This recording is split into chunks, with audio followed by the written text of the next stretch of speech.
Hello everyone. Finally, this video is being made because we want to very happily announce the UPSC prelims test series for 2026 prelims. UPSC का जो prelims है वो 24 मई 2026 को है. उस चीज़ को ध्यान में रखते हुए हमारा प्लान ये है कि हम लोग 20 जनवरी 2026 से इस टेस्ट सीरीज को लॉन्च करेंगे. इस दौरान I am sure there may be people जिनको ये क्वेश्चन होगा कि if it is on the 20th of Jan, then are we announcing it too early? We are announcing it early so that एक sense of answerability बढ़े. Let's get into that routine of preparing for civil services.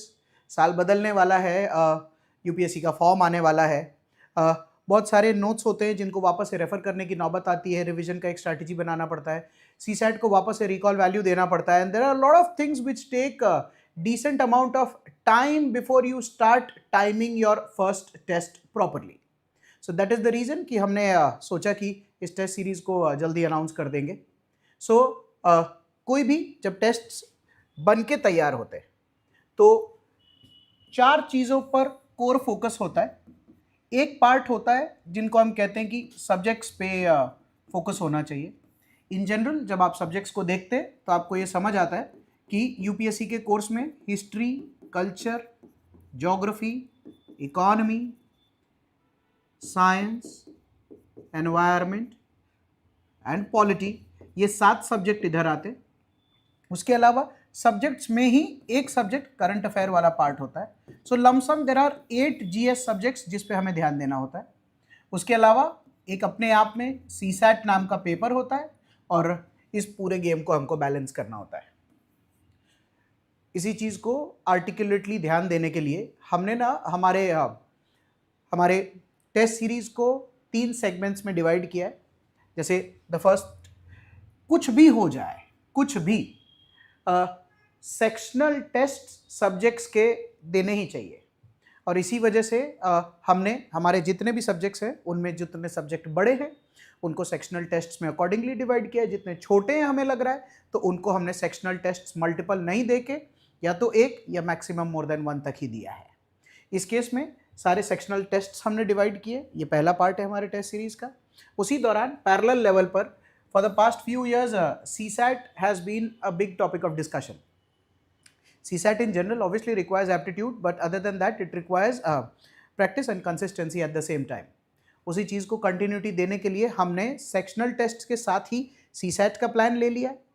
फिर उसके बाद हमने current affairs का plan ले लिया है एंड करंट अफेयर्स के बाद फुल लेंथ टेस्ट्स का प्लान ले लिया है. तो इसी वजह से जब आप पहला पेज देखेंगे तो इसी बात को शॉर्ट में यहाँ पर समझाया that will be having subject wise sectional tests and then obviously topic wise CSAT test. If you see the official UPSC course, बहुत डिटेल में टॉपिक नहीं दिए हैं CSAT के, बट आप 2013 से लेकर 2025 तक का प्रीलिम का क्वेश्चन पेपर देखेंगे तो you will get to know that there are fix topics जिनमें से सिविल सर्विसेज पे CSAT में क्वेश्चंस आते हैं, ranging from time speed distance to ratio proportion to profit and loss to compound interest, such questions, and then fix direction based questions, fixed relationship based questions and obviously comprehension questions as well. ऐसा एक parameter है जो civil services रोजमर्रा में follow करता है. तो इसी वजह से हमने उन्हीं टॉपिक को डिकोड करके CSAT के टेस्ट में डिवाइड किया है. ऑब्वियसली करंट अफेयर्स उसके साथ और उसके बाद दोनों रहेगा and then the last full length. जब एक टेस्ट सीरीज डिज़ाइन होता है तो सबसे बड़ा एथिकल डिलेमा यही होता है कि 2 actually, 1 when to start and the second how many to keep. When to start is on the board that we have decided that we will proceed from the 20th of January. उसके बाद हमने ये test series को design करते वक्त देखा कि कितने रखने हैं. एक्चुअली रखने से ज़्यादा इस बार हमने इस चीज़ पर फोकस किया कि लास्ट डेट डिसाइड करते हैं. लास्ट डेट डिसाइड करने के पहले ये देखते हैं कि कितने फुल लेंथ ले सकते हैं और रिवर्स में जाने की कोशिश करते हैं. उसके हिसाब से हमारे पास टोटल 38 टेस्ट फिलहाल जनरेट हुए. Coming to the test in detail, first things first, जैसे 15 फाउंडेशनल टेस्ट होंगे, 15 CSAT के टेस्ट होंगे, फिर करंट अफेयर्स के टेस्ट, उसके अलावा फुल लेंथ. इस दौरान ये इस टेस्ट सीरीज का USP है. जब हम टेस्ट दे रहे होते हैं तो कुछ प्रॉब्लम्स हम फेस करते हैं, जैसे पॉलिटी मुझे अच्छे से आता था सर, लेकिन इस बार मैंने पॉलिटी का सेक्शनल टेस्ट ले दिया तो मुझे थोड़ा सा टेक्निकल इशू हो गया, मेरा प्रेसिडेंट वाला पार्ट नहीं बैठ रहा, या फिर मैं देख रहा हूँ तो मेरे पंचायती राज में उतने क्वेश्चंस उठ के नहीं आ रहे, या फिर मैं देख रहा हूँ तो मुझे पार्लियामेंट के क्वेश्चंस में लैग आता है। A lot of times people aspirants in general they miss जज, पीयर से भी बात होती है, तब सबको ये लगने लगता है कि छोड़ फिर मैं शायद ये वाला अटैम्प्ट नहीं दूंगा, या पता नहीं मैं दूंगा तो पास हो पाऊंगा कि नहीं। That is where we come into the picture. I have a simple request as to whenever you face any kind of a hurdle during this journey of your test series or for that matter preparation, so please you can just talk it out. As far as our previous experience goes, I think we'll be able to solve it to an extent. तो ये सारे तो obvious है, ये इस test series की जान है, इसमें every. So please, taking the story forward, previous year के क्वेश्चन पेपर्स एक बुनियाद होती है एक सिविल सर्विसेज एस्पिरेंट के प्रेपरेशन में। रियलिटी ये है कि वो ना टेस्ट सीरीज बनाने वालों की भी बुनियाद होती है। उस दौरान बहुत सारे लोग बहुत सारे अलग अलग टाइप के प्रीवियस ईयर के क्वेश्चन पेपर्स की बुक रेफर करते हैं। Over a period of time, we found some lacuna, gaps somewhere. Although सारे यूपीएससी के प्रीवियस ईयर्स के ही क्वेश्चंस होते हैं, तो इसीलिए किसी प्रकार का ये नहीं होता कि किसी पीवाईक्यू की बुक में कोई क्वेश्चन बहुत अच्छा है या पीवाईक्यू की बुक में कोई क्वेश्चन बहुत बुरा, ऐसा तो हो ही नहीं सकता। तो फिर आपने क्या किया है, जैसे we are planning to provide a complimentary book to people who register for this test series. इस बुक में क्या खास होगा, सारे सब्जेक्ट्स के हमने टॉपिक वाइज प्रीवियस ईयर्स के क्वेश्चंस बनाने की कोशिश की है। टेकिंग एन एग्जांपल, प्रॉबली जैसे पॉलिटी के प्रीवियस ईयर्स के क्वेश्चन पेपर की बुक आती है, बट द प्लान इज कि पॉलिटी में प्रेसिडेंट पे से कितने क्वेश्चन प्रीवियस ईयर में पूछे से सर उस टॉपिक से मिल सकता है। So that is what we decided to plan, and I think the plan is moving ahead, and so we are planning to provide a complimentary copy so that जितने भी लोग इस टेस्ट सीरीज को avail कर रहे हैं वो regular time period पे एटलीस्ट प्रीवियस ईयर के क्वेश्चन पेपर से वो टॉपिक्स को अच्छे से देख समझ पाए कि आपको कैसे प्रिपेयर करना है, या फिर क्वेश्चन बनाने वाले जो लोग हैं उन्होंने किस चीज़ को अपना बेस बनाकर इस चीज़ को किया है। So that is what we are presenting from our side, and then the test series we are starting with the 20th of January। The first test is polity, इसको दो पार्ट में डिवाइड किया है, पॉलिटी का first part यहाँ पर, and the second part we picked from judiciary onwards, so that is on the 24th of Jan। First things first, हमने ना इस वाले टेस्ट में यहाँ पर सीसैट का कोई भी टेस्ट नहीं रखा है, फर्स्ट टेस्ट है। Let's see how polity goes, let's see how you show up for the first test, but from the second test onwards we've started our CSAT program as well। उसमें हमने, जैसा आप board पे देख सकते हैं, इसी चीज़ पर ध्यान दिया है कि इतने नंबर ऑफ टॉपिक्स हमने मैथ्स रीजनिंग के लिए और उसके साथ कॉम्प्रीहेंशन कंपलसरी रखा है। To the people who are listening to this very carefully, please listen one more thing. Every CSAT test is going to be an 80 question test। फायदा, जल्दी 66 पार होने लग जाएंगे, बहुत जल्दी पार होने लग जाएंगे, तो सेंस ऑफ कॉन्फिडेंस बिल्ट रहेगा, कोई तरीके की दिक्कत नहीं आएगी। इसी दौरान एक और फायदा, जैसे हमको ये पता चल जाए, I am just saying, talking on in the negative context, कि अगर इसमें कम आता है तो ओ सर मेरे 66 नहीं आए या मैं ये टॉपिक्स नहीं बन रहे। द सिल्वर लाइनिंग इज कि वी गेट टू नो कि हमको हमारे सीसैट के पेपर में इन टॉपिक्स पे से फिर कम करना पड़ेगा, तो we'll choose our own pot of probably 40-45 questions, and then उसमें एक्यूरेसी मेंटेन करके कैसे भी 66 पार करने का प्लान करेंगे। Coming to the polity part, तो ये पॉलिटी का सेकेंड टेस्ट होगा। सेकेंड टेस्ट में जो बाकी पॉलिटी के बजट टॉपिक्स हैं वो, उसके बाद हम लोग मॉडर्न इंडिया पे शिफ्ट करेंगे। मॉडर्न इंडिया का जो पहला part, and again if you see we've not hosted a CSAT test so that you get acclimatized to one modern India. Second, जब पॉलिटी खत्म होगा तो आपको एक बार और पॉलिटी में जहां पर भी गैप्स रह गए उसको फिल करने के लिए टाइम पीरियड होना चाहिए। इस दौरान अगर हम एक और सीसैट का टेस्ट रखते तो ऐसा हो सकता है कि भाई 2 टेस्ट है, फिर मेरा पॉलिटी थोड़ा छूट गया है, मैं कैसे आगे बढ़ूंगा, उसको देखने के लिए मुझे टाइम तो चाहिए था, तो एटलीस्ट वो सारे ड्रामाज अनफोल्ड नहीं होंगे हमारी लाइफ में। मॉडर्न इंडिया को हमने यहाँ से लेकर और फिर रिवोल्ट ऑफ 1857 तक पहला पार्ट रखा है, एंड देन ऑब्वियसली 1858 से इंडिपेंडेंस तक दूसरा पार्ट रखा है। If you see we again hosted a CSAT test and the topics are completely different from the first one. ये पूरा मॉडर्न इंडिया का जितने इंपॉर्टेंट टॉपिक्स हमें लगे वो। फिर से मॉडर्न इंडिया के बाद हमने सीसैट को मोमेंटम नहीं तोड़ने के लिए सीसैट का थर्ड टेस्ट रखा है, और उसी दौरान एंशिएंट इंडिया का एक ही टेस्ट प्लान किया है।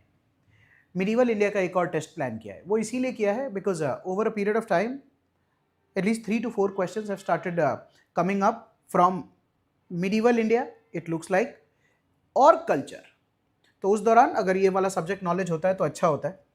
हमने एक सीसैट का टेस्ट यहाँ पर भी नहीं रखा है, ताकि आप एक बार अगर शिद्दत से मॉडर्न मिडीवल इंडिया कर रहे हैं तो पूरा टाइम पीरियड देकर उसको खत्म कर लीजिए। उससे क्या फ़ायदा होगा सर? जब आर्ट एंड कल्चर पे आएंगे तो art and culture is an overlap of ancient India, medieval India and some part of modern age as. Well उस दौरान अगर एंशिएंट और मिडीवल बहुत अच्छे से किया रहता है तो आर्ट एंड कल्चर में डेफिनेट केस में फ़ायदा होता है। There is no doubt about it. And then our fourth CSAT test which will have completely different topics from the first 3। Art and culture हो जाने के बाद we move to economy. People may ask कि sir अगर आपने polity पहले लिया था फिर हिस्ट्री लिया था तो फिर इकोनॉमी थर्ड क्यों ले रहे हैं? उसका लेना देना एक्चुअली इस डेट से है। We also had a dilemma as to when to start with economy, but because we have the budget with us, we have the economic survey with us, तो फ़ायदा ये हो जाता है कि बच्चों को 10-15 दिन 20 दिन पढ़ने का टाइम मिल जाता है। हमें भी अच्छा हो जाता है कि we also get good latest questions to make on economy as a subject. तो इस वजह से वी ट्राइड कि फरवरी एंड में इकोनॉमी पिक करने का मौका मिले। आई एम श्योर लोग बजट और इकोनॉमिक सर्वे पढ़ रहे होंगे, तो इस वजह से हमने एक सीसैट का टेस्ट यहाँ पर नहीं रखा है कि फुल फ्लेजेड पूरा टाइम इकोनॉमी को करने के लिए मिलना चाहिए। उसके बाद इकोनॉमी को ही 2 पार्ट में डिवाइड किया है और इकोनॉमी का दूसरा test and some trigonometry that I want people to do. इसमें ऐसा नहीं है, it is plain trigonometry, statistics, थोड़ा बहुत volume, surface area, area perimeter, इन सब के कॉन्सेप्ट्स आने चाहिए। लोग ऑब्वियसली पूछते हैं कि सर ऐसा क्यों होना चाहिए, पर ज्योमेट्री तो सिविल सर्विसेज में नहीं आता है वगैरह। कभी कभार जाने अनजाने में आता है कि आप सीधा जा रहे हैं, आप सीधा जाने के बाद आपको 45 डिग्री का एक टर्न लेने के लिए बोल दिया है, तो फिर आपने 45 डिग्री का एक टर्न लिया है। उसके बाद आपसे ये चर्चा हो रही है कि फिर से आप एक 45 डिग्री का अगर टर्न ले लेते हैं, तो अगर यहाँ पर आप एक 45 डिग्री का टर्न लेते हैं, आप एक 45 डिग्री का टर्न लेते हैं, तो स्वाभाविक है कि ये 90 डिग्री का एंगल हो जाता है। तो it's a right angle triangle. तो राइट एंगल ट्राइंगल के हिसाब से हमको फंडामेंटल्स पता होने चाहिए। उसी का एक और कॉर्लरी लेता हूँ कि जैसे एक सर्कल दिया है, उसमें दिया है कि भाई 30% बच्चे हैं, ये 30% बच्चे हैं, ये 30% में 30% बॉयज़ है, फिर उसमें 40% जो है वो गर्ल्स है, फिर उसके बाद कोई मैरिड है नहीं है, 360 होता है। उसके बाद उसके हिसाब से वो एरिया डिवाइड होता है, कितने में से क्या परसेंटेज निकलता है। तो पाई का concept, pi r square 2 pi r में क्या फ़र्क होता है। छोटी छोटी चीज़ें अगर एरिया, पेरीमीटर, ट्राइंगल, सर्कल, इन सब को लेकर थोड़ा अच्छा रहता है, तो the reasoning part in the CSAT becomes comparatively better, and that is why we've tried to inculcate this part as well, right? So this is the economy first part, this is the economy second part. Please current affair will be a part of it. Obviously it will have static questions also, some good awesome questions which will test your basic fundamentals of economy as well, right? So taking the story forward, we move on to physical geography. लोग बोलते हैं physical geography थोड़ा बड़ा होता है sir पढ़ने के लिए। सीसैट का डिस्काउंट है यहाँ पर, और पूरा फिजिकल ज्योग्राफी एक साथ लिया है, जिसमें oceanography, geomorphology, climatology and then soil geography को एक साथ मर्ज करके लिया है। ज्योग्राफी को भी 2 टेस्ट्स में बांटे, और सेकंड वाला जो टेस्ट है उसमें इंडियन ज्योग्राफी के साथ ह्यूमन एंड इकोनॉमिक ज्योग्राफी वाला पार्ट लिया है। That's because more often than not human और इकोनॉमिक ज्योग्राफी वाला जो पार्ट है वो ज़्यादातर इंडियन कॉन्टेक्स्ट में ही पूछा जाता है। तो इस वजह से अगर ज्योग्राफी वाला पार्ट खत्म हो जाता है तो उसके साथ ही इसको क्लब करके लेना is a decent trade off. इस दौरान the game continues and by the 10th of March we will be in the 6th test of CSAT, which is, please mark, it's a full syllabus CSAT. मतलब sir, मतलब अब topic wise नहीं है, जैसा civil services का paper आता है CSAT का, बिल्कुल उसी तरीके का पेपर ये बन के तैयार होगा। फिर इसी के साथ हमारा ज्योग्राफी खत्म होगा। एक एथिकल डिलेमा था हमारे पास कि हम ज्योग्राफी खत्म करने के बाद क्या हमें पहले साइंस लेना चाहिए या पहले एनवायरनमेंट। रीज़न, एनवायरनमेंट में साइंस की कॉन्सेप्चुअल क्लैरिटी हो तो बहुत अच्छा रहता है, but probably 51% of the times it so happens कि एनवायरनमेंट में ज्योग्राफी का ओवरलैप थोड़ा और रहता है। So that is why we chosen environment as the next subject after geography, and after completing the environment part we'll move to general science. General science में हमने ज़्यादातर सोचा है, क्योंकि हम आगे करंट अफेयर्स के टेस्ट लेंगे ही, तो ज़्यादातर हमने सोचा है कि NCERT based physics, chemistry, biology, इन तीनों पर ही फोकस करके इसको लेंगे.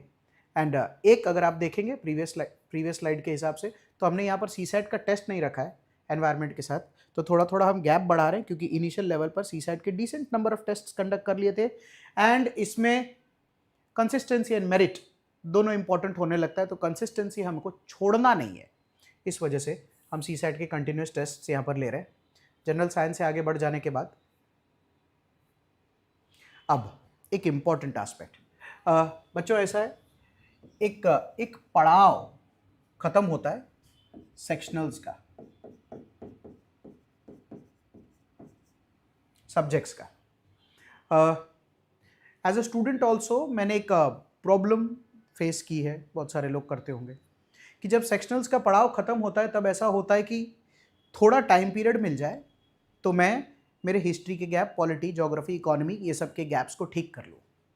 पर जब टेस्ट सीरीज़ बनाते हैं या बच्चे देते भी हैं अवेल करने के बाद, तो ये हो जाता है कि टाइम नहीं मिल रहा बीच में, कब करूँ, नहीं करूँ, कैसे करूँ, वो सब का दिक्कत आता है.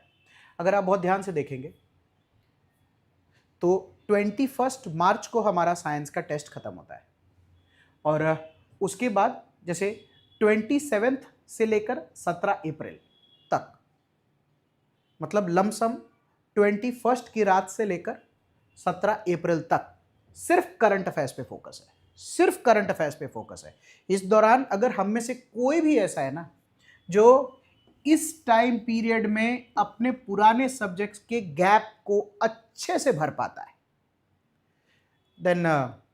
then probably we'll be able to make a very nice funnel is what I'm planning to. कि जैसे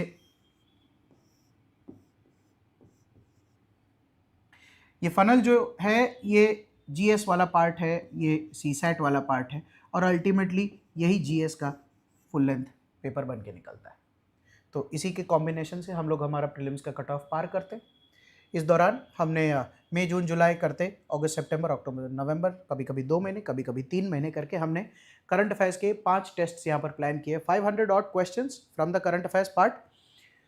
to an extent we are good to go. April का महीना आ जाता है, तब तक तो लोगों को ये हो ही जाना चाहिए कि भाई करंट अफेयर भी रिवाइज करके ख़त्म कर लेना चाहिए. सीसैट इसकी कंटिन्यूटी छोड़ नहीं सकते, इसकी कंटिन्यूटी तोड़ नहीं सकते. इस वजह से हमने हमारे सहूलियत अनुसार यहाँ पर नहीं रख के, यहाँ पर नहीं रख के, लेकिन फिर भी उस कंटिन्यूटी को मेंटेन करने की कोशिश की है. आपको मार्च एंड से लेकर अप्रैल तक के महीने में अपने इंडिविजुअल सब्जेक्ट्स और उसके अलावा सीसैट वाले पार्ट को मजबूत करना पड़ेगा, और करंट अफेयर वाले पार्ट को मजबूत करना पड़ेगा, और सीसैट वाले पार्ट में कंसिस्टेंसी मेंटेन करनी पड़ेगी. we'll be able to form a decent funnel, and then the marathon starts. As of now we've kept 5 full length tests, which is obviously subjective. Achha, one more thing here, there may be people here who will be asking कि individual महीने का भी कर सकते थे. In our regular classes that we work daily, हमने regular level पर मई, जून, जुलाई, अगस्त, सितंबर, अक्टूबर के इंडिविजुअल 100 क्वेश्चंस के एक महीने के करंट अफेयर्स के टेस्ट पेपर बनाए हैं. इस दौरान इसी वजह से इसको टेस्ट सीरीज में इंक्लूड नहीं किया था. अगर कोई भी ऐसे हैं जो बाहर से इस अकेडमी के नहीं हैं फिलहाल, फाउंडेशन कोर्स के मेंबर और बाहर से अवेल करते हैं, please feel free to ask regarding those test papers as well, कि मुझे सर मई 2025 के करंट अफेयर्स का टेस्ट पेपर का 100 क्वेश्चन का पेपर दे दीजिए along with a detailed solution that we'll be more than happy to provide. तो ultimately 10 महीने का हमारे पास करंट अफेयर्स के साथ अगर 1000 क्वेश्चंस वो भी जुट जाते इन 500 के अलावा, तो मेरे हिसाब से जो यूपीएससी के प्रीलिम के एग्जाम में करंट अफेयर्स के क्वेश्चन आएंगे, वो शायद उस पॉट से हमारा काम बन सकता है. On that note, these are the 5 full length tests. We'll be trying our level best कि यूपीएससी स्टैंडर्ड का हो सके, फॉन्ट से लेकर उसको होस्ट करने से लेकर उसके डिस्कशन से लेकर सारी चीज़ें जितनी भी हो सके वो यूपीएससी स्टैंडर्ड को हम ज़्यादा से ज़्यादा फॉलो कर सके. And same goes with CSAT as well. ये मिला के हमारे टोटल 38 टेस्ट्स हैं. Something to be very very clear about, every sectional test is going to be 100 question test and obviously 200 marks, and then every CSAT is going to be an 80 question test which is a 200 marker. तो ऐसा नहीं हो रहा है कि हम लोग छोटे छोटे जो सेक्शनल टेस्ट ले रहे हैं वो कभी 100 मार्क का कभी 150 मार्क का, nothing. Every paper is going to be like a civil services standard paper of either a GS or a CSAT for that matter. इस दौरान जो इस टेस्ट सीरीज को अवेल करने का तरीका है उसमें ऐसा है कि आप में से कोई भी इंटरेस्टेड है तो आप यहाँ पर क्लिक कर सकते हैं. आप एक लिंक पर जाएंगे, उस लिंक पर आपकी कुछ डिटेल्स हमें ज़रूरत पड़ेगी, आप वो डिटेल फिल कर दीजिएगा. 6,500 rupees is the test series fee, and you get a complimentary book. Other than that, we are going to have a detailed discussion, one-to-one mentorship, and material sorting वगैरह भी होता है, बहुत सारी चीज़ें लगती है इस दौरान.